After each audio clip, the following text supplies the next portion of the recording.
March 19, 1945. First Lieutenant Grant Stout's P-47 Thunderbolt disintegrated over Germany after strafing a train.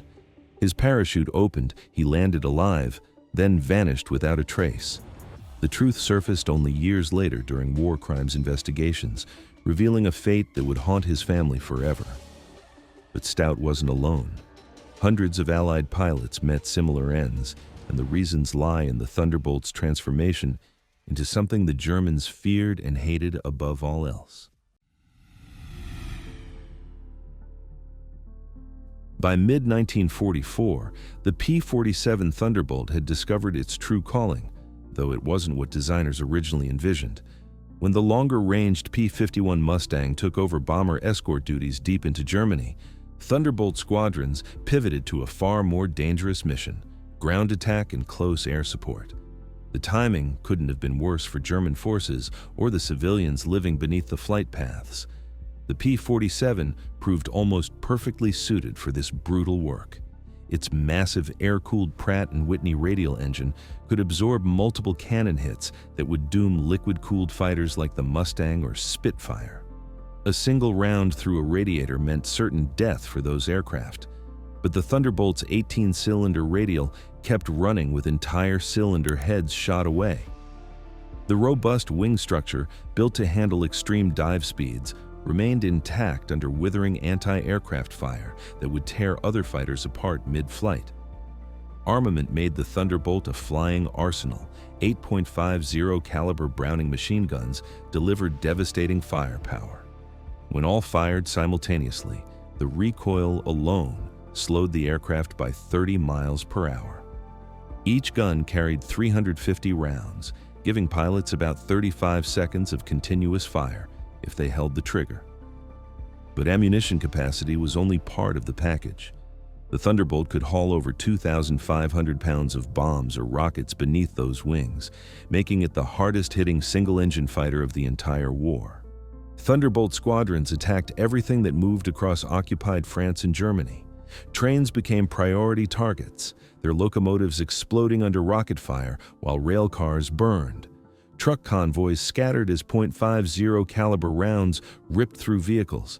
Ammunition depots erupted in massive explosions. Even farms came under attack when intelligence suggested they might be hiding military equipment or fuel stores. The effectiveness proved devastating. German forces grew increasingly reluctant to move during daylight hours as Thunderbolts dominated the skies.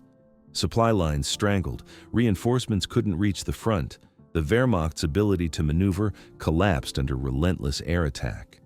But for every military target destroyed, civilian infrastructure suffered collateral damage, and the people watching from below weren't thinking about military necessity. They were watching their world burn, delivered by American pilots who seemed untouchable in the sky. When those pilots came down to earth, the rage waiting for them would prove deadlier than any flak battery.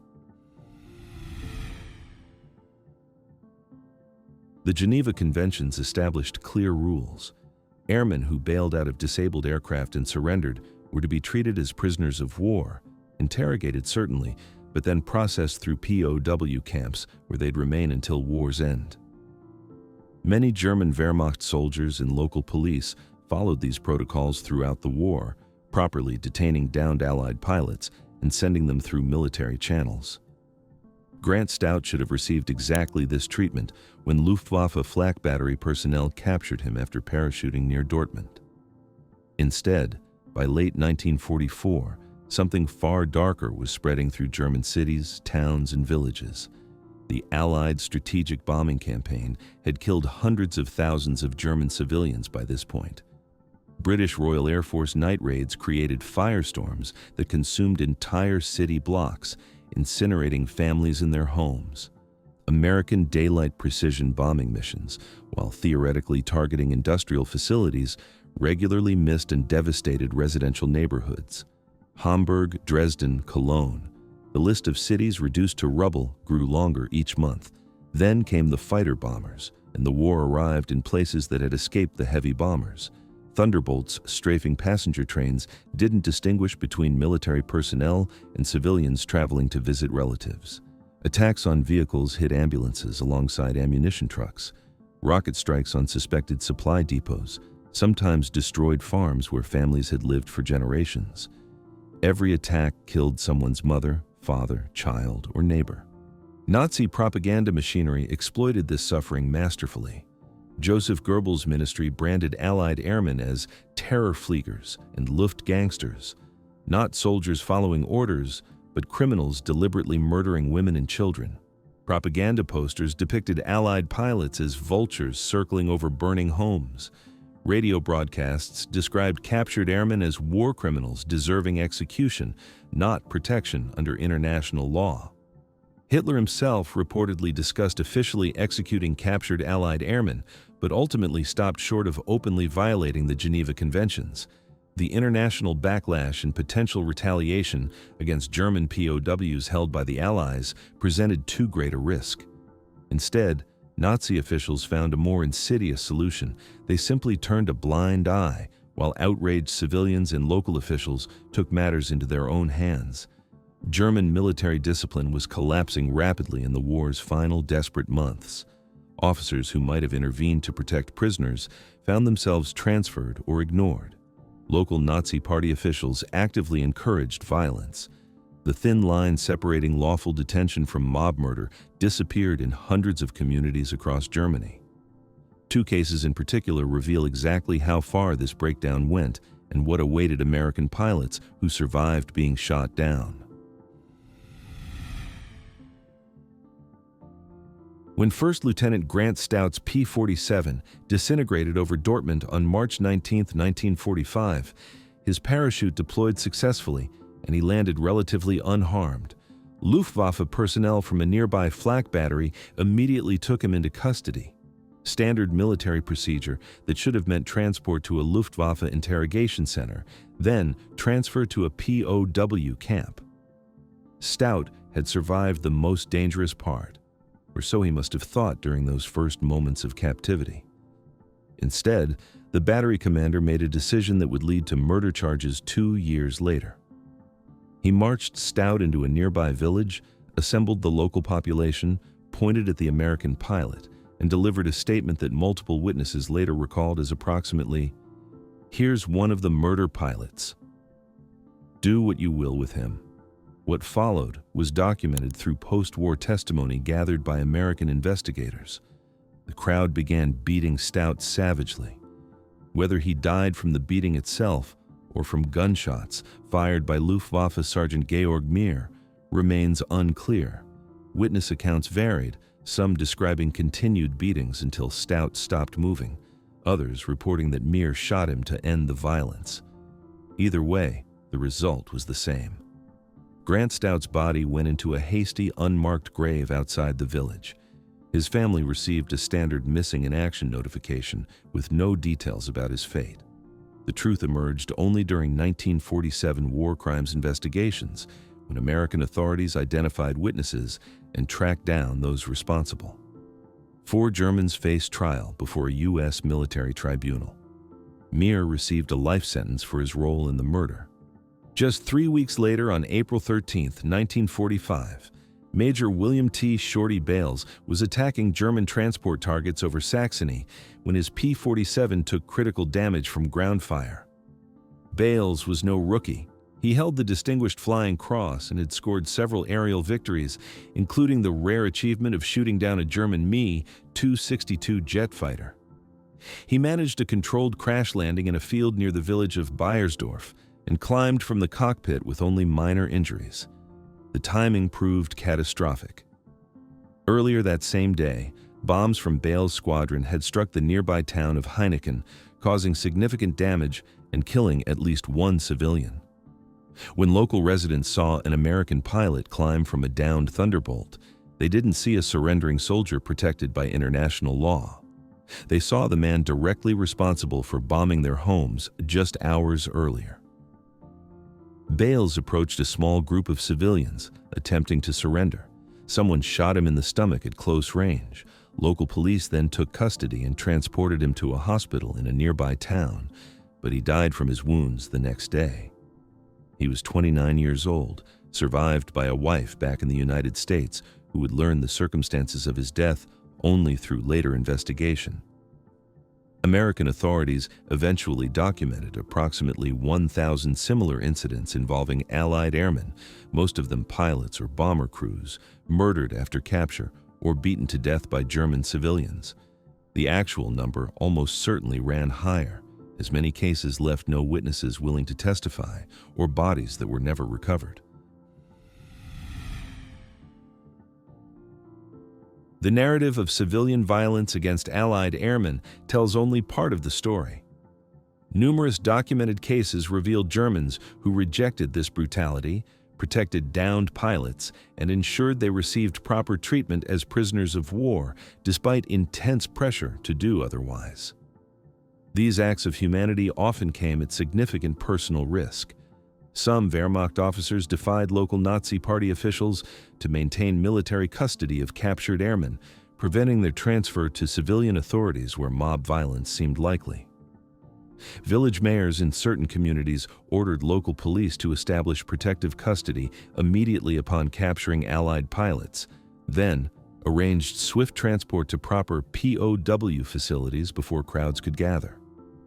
Individual German families hid downed airmen in barns, cellars, and attics, sometimes for days, before quietly turning them over to military authorities rather than alerting the local population.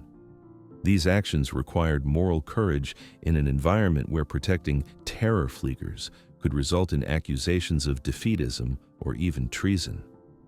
The Nazi Party's grip on German society by 1944 to 1945 meant that showing mercy to Allied airmen might trigger investigations by the Gestapo or denunciations by neighbors. Yet some Germans risked these consequences because they recognized that murdering surrendering soldiers violated fundamental human decency, regardless of what their aircraft had done. This moral complexity demands honest acknowledgement. We can understand the rage of civilians who watched Allied bombs kill their families without excusing the murder of captured airmen.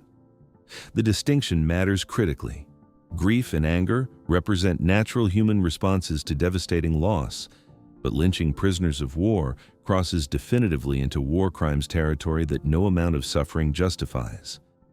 The German civilians who protected Allied pilots demonstrated that even in war's darkest moments, individual moral choice remains possible. They proved that hatred isn't inevitable, that propaganda can be resisted, and that humanity can survive even when institutions collapse. Their actions likely saved hundreds of Allied lives. After Germany's surrender, American military tribunals conducted extensive proceedings at Dachau, the former concentration camp converted into a U.S. military court venue, prosecuting cases involving murdered Allied airmen. The trials revealed disturbing patterns of both civilian mob violence and Wehrmacht complicity in violations of international law. Sentences varied widely based on individual circumstances and evidence. Some perpetrators received death sentences and were executed. Others got life imprisonment, though many served only portions of their sentences before release during the 1950s. Numerous participants in murders were never identified or brought to justice. The chaos of war's final months and Germany's subsequent collapse left many cases unsolved. The investigations did provide some closure for families who had received only vague notifications years earlier. Beyond the tragic fate of downed pilots, the P-47 Thunderbolt compiled one of World War II's most remarkable combat records across every theater of operation. The numbers tell a story of devastating effectiveness that explains both why the aircraft proved so valuable to Allied victory and why it inspired such fear and hatred among those on the receiving end. Production figures alone demonstrate the Thunderbolt's importance. Over 15,500 P-47s rolled off American assembly lines between 1942 and 1945, more than any other U.S. fighter aircraft. Republic Aviation's factories in Farmingdale, New York, and Evansville, Indiana, produced Thunderbolts at peak rates exceeding 350 aircraft monthly. The investment in this single design reflected military leadership's recognition that the P-47 filled critical roles no other fighter could match. Thunderbolt pilots flew more than 500,000 combat sorties, an almost incomprehensible operational tempo maintained across years of sustained warfare. In air-to-air combat, they claimed 3,752 enemy aircraft destroyed, second only to the P-51 Mustang's aerial victory total. But aerial combat represented only a fraction of the Thunderbolt's impact. Ground attack missions defined the P-47's legacy. Pilots destroyed thousands of locomotives and rail cars, strangling German logistics networks. They obliterated tens of thousands of trucks, halting the Wehrmacht's ability to move supplies and reinforcements. Hundreds of armored vehicles and tanks fell to rocket and bomb strikes. Bridges, ammunition dumps, fuel depots, communication facilities. The list of destroyed infrastructure grew exponentially as Thunderbolt squadrons ranged across occupied Europe. In the Pacific theater, the story repeated with equal devastation. Thunderbolts provided crucial close air support during island campaigns from the Philippines to Okinawa. Their ability to absorb damage proved invaluable in the harsh tropical environment where maintenance challenges plagued other aircraft types. Pilots attacked Japanese shipping, airfields, and ground installations with the same relentless effectiveness they'd demonstrated in Europe. The aircraft's legendary durability generated countless survival stories that became part of aviation lore. Pilots returned to base with cylinder heads completely shot away, the massive radial engine somehow continuing to run on remaining cylinders. Aircraft landed with wing sections missing, fuselages riddled with hundreds of bullet holes, tail surfaces shredded by cannon fire, damage that would have destroyed any other fighter of the era. One famous incident involved Lieutenant Robert Johnson, whose Thunderbolt absorbed over 20-millimeter cannon shells and more than 100 machine gun rounds during a German fighter attack.